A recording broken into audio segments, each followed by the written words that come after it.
Hollywood may shine bright, but behind the glamour lie stories few dare to tell. These are LGBTQ+ icons who once had fame, yet faced hunger, homelessness, and heartbreak. You won't believe who they are. Share this video, leave a comment, and let's give voice to those the spotlight left behind. There was a time when Bobby Blake lit up screens across America, not with Hollywood films, but with raw, unapologetic presence in adult cinema. In the 1990s, he was an icon in his field, earning fame, fortune, and attention. But fame like his is rarely built to last, and when he left the industry behind, everything changed. Seeking purpose, he became a Baptist minister, trading flashy cameras for quiet pews. Yet salvation did not come with financial security. With no retirement plan, no royalties, and no safety net, Bobby spent his later years living on the fringes of stability. He resided in modest housing, preaching part-time while relying on donations just to get by. Once photographed under spotlights, he now lives in the shadows of a system that discarded him. His life is a stark reminder that notoriety is no guarantee for comfort, and even legends can end up struggling to survive. To the outside world, Richard Chamberlain was a dreamboat, the ultimate leading man. In the 1960s, his face adorned magazines, and his roles in Dr. Kildare and the Thornbirds made him a television legend. But off-camera, he bore a secret he could not afford to reveal. He was a gay man in an industry that punished authenticity. Fearing backlash, he lived in silence for decades. By the time he came out publicly in his 70s, his golden years had passed. The work slowed, the money dried up, and Richard retreated into solitude in Hawaii. While he never publicly begged for help, it became clear that he was living a frugal life, quiet, isolated, and removed from the lavish world people assumed he inhabited. Beneath the charm and polished past was a man who paid dearly for being true to himself, too late to still enjoy the rewards of his fame. Daryl Stevens wasn't just another actor, he was a symbol of hope for a generation. When he starred as Noah in the groundbreaking series Noah's Ark, Black queer audiences finally saw themselves reflected on screen. But after the show ended in 2006, the industry doors slammed shut. Roles dried up, meetings turned awkward. As a Black gay man who refused to be closeted or stereotyped, Daryl became too bold for some, too real for others. For years, he survived on part-time teaching gigs, workshops, and one-off appearances, often one paycheck away from eviction. He has spoken honestly about scraping by, wondering if his rent would clear, if groceries could stretch another week. He, who once carried a cultural milestone on his shoulders, was quietly pushed aside. And in the face of that erasure, he stayed proud, stayed honest, and stayed broke. Tommy Kirk was once the golden boy of Disney. From Old Yeller to the Shaggy Dog, he played the kind of wholesome characters America adored. But behind that clean-cut image was a truth Disney refused to tolerate. When executives discovered he was gay in the early 1960s, they ended his contract overnight. With his career shattered before adulthood, Tommy spiraled. He turned to drugs, fell into poverty, and lived in and out of obscurity for decades. He held odd jobs, sometimes in retail, sometimes manual labor, never enough to get ahead. Fame faded, money disappeared, and even support from the industry that once made millions off him never came. By the time of his passing in 2021, Tommy was nearly forgotten, having spent most of his life alone, financially strained, and haunted by the betrayal of an empire he helped build. Before the tuxedo gowns and Emmy speeches, Billy Porter's world was anything but glamorous. In the early 2000s, his powerhouse voice and magnetic energy couldn't land him consistent work. The industry told him he was too flamboyant, too Black, too gay, and the doors stayed shut. Living in New York, Billy battled a heave in silence, scraped together rent with off-Broadway jobs, and at one point was homeless. Just as things turned around with Pose, the 2023 writer and actor strikes hit hard. In a heartbreaking interview, he admitted he had to sell his home to survive. Billy's story is not just one of talent, but of endurance. He gave the world everything, his art, his truth, his soul, yet was left time and again to fight alone.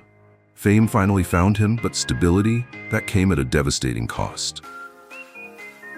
Shifting from survival to stardom is a rare journey, and Tease Madison has walked every gritty inch of that road. Long before she was a reality TV star and LGBTQ+ activist, she was sleeping in her car, navigating a world that gave transgender Black women almost no options. Rejected from jobs and housing due to her identity, Madison turned to sex work, not out of desire but necessity. In the late 90s and early 2000s, she faced daily violence, discrimination, and hunger, just trying to stay alive.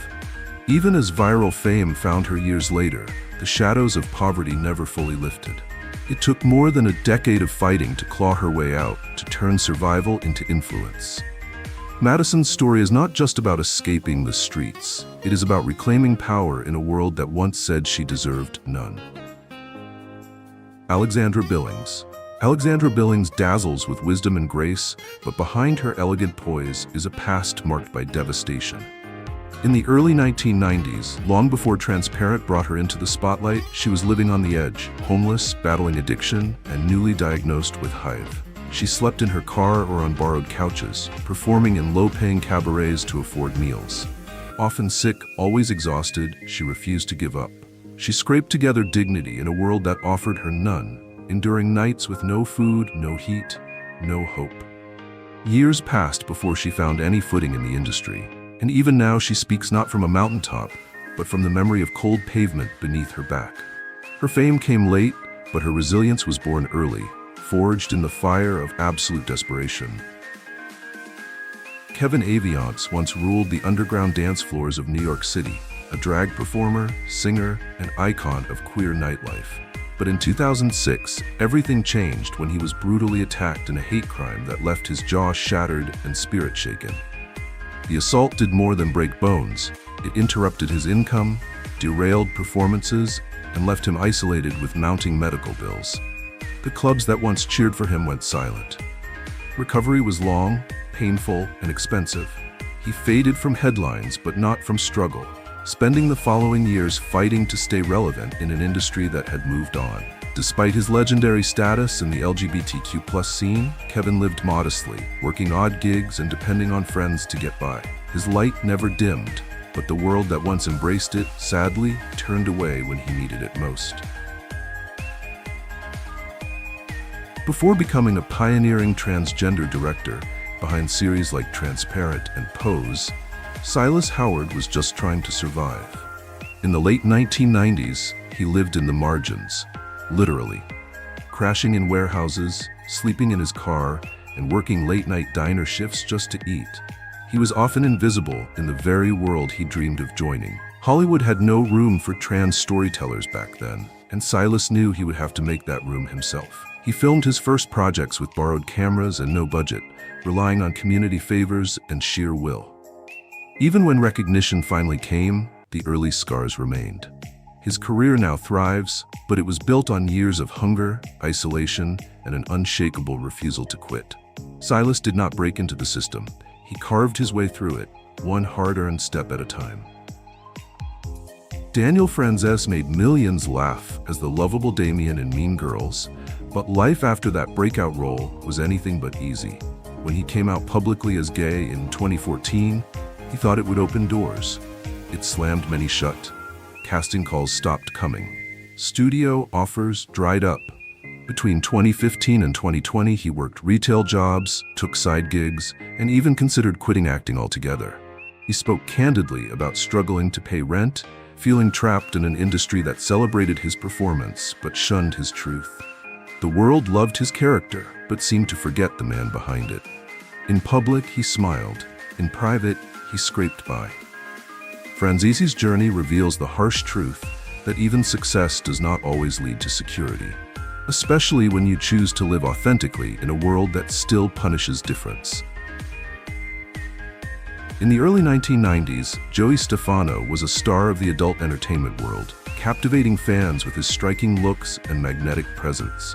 But fame in that industry is often a mask for deeper pain.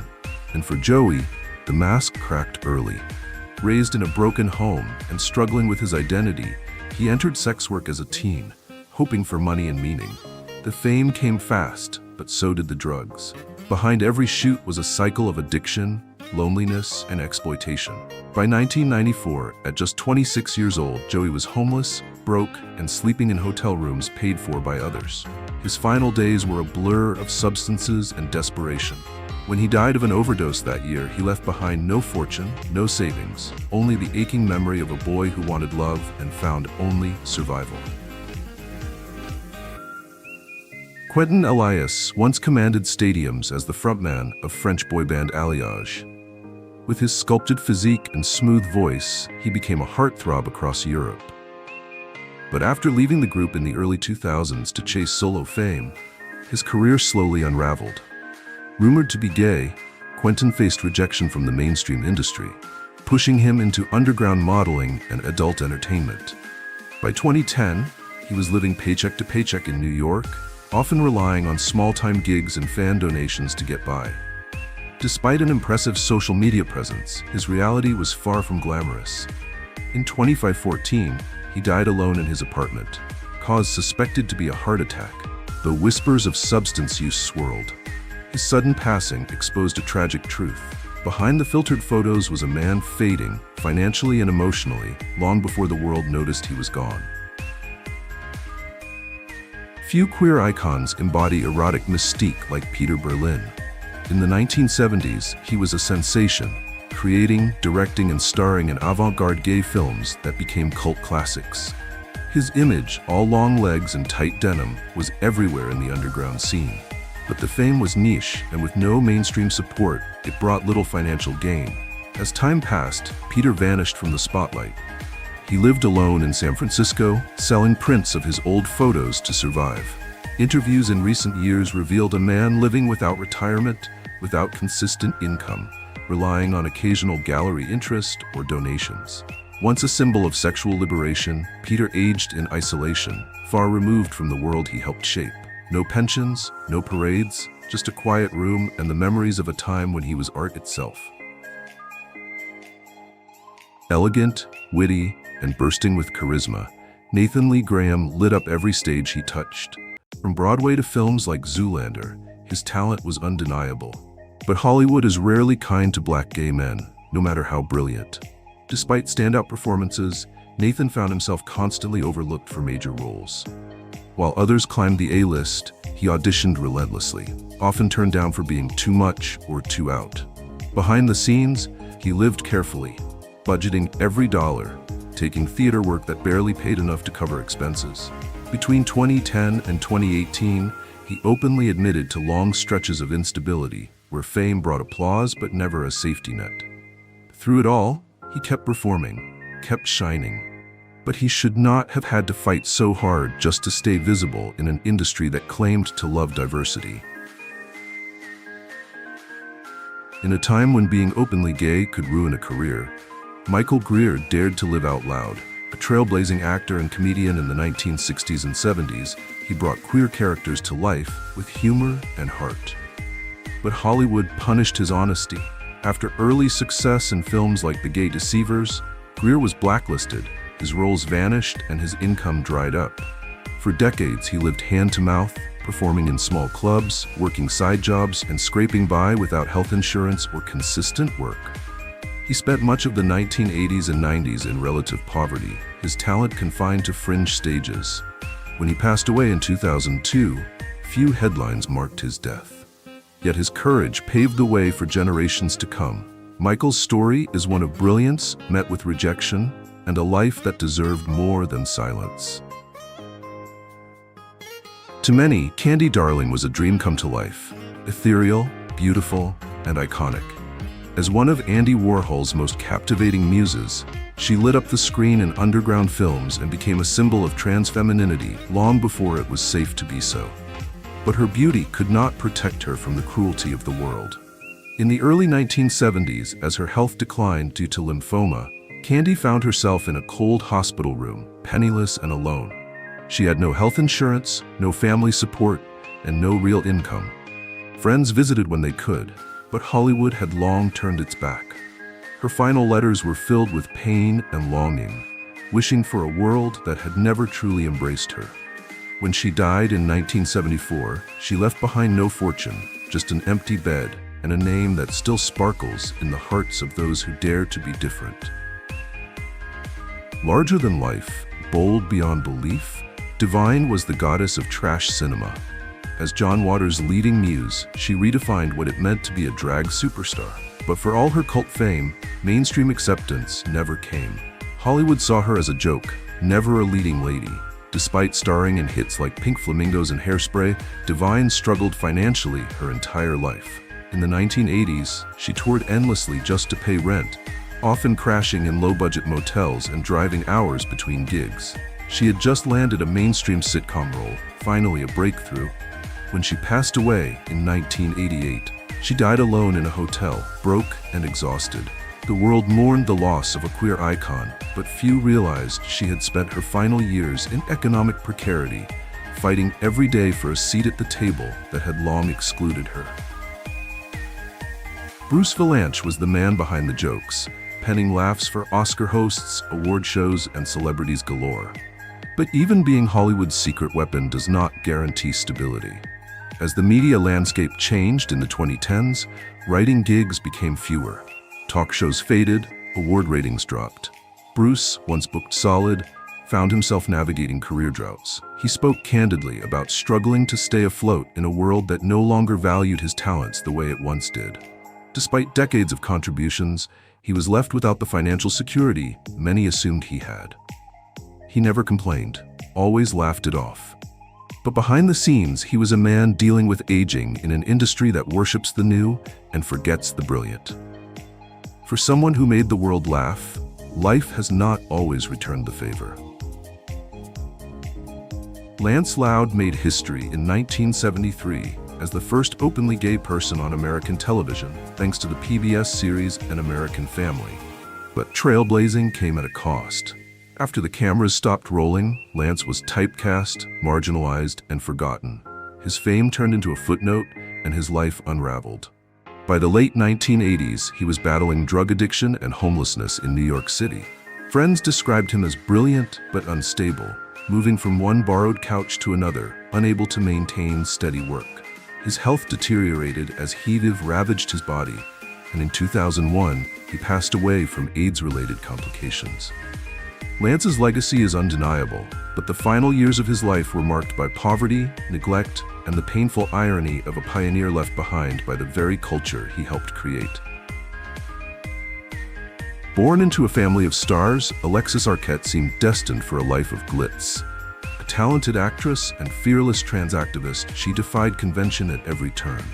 But being bold came with a price. Hollywood rarely cast her, and when they did, it was often as a joke.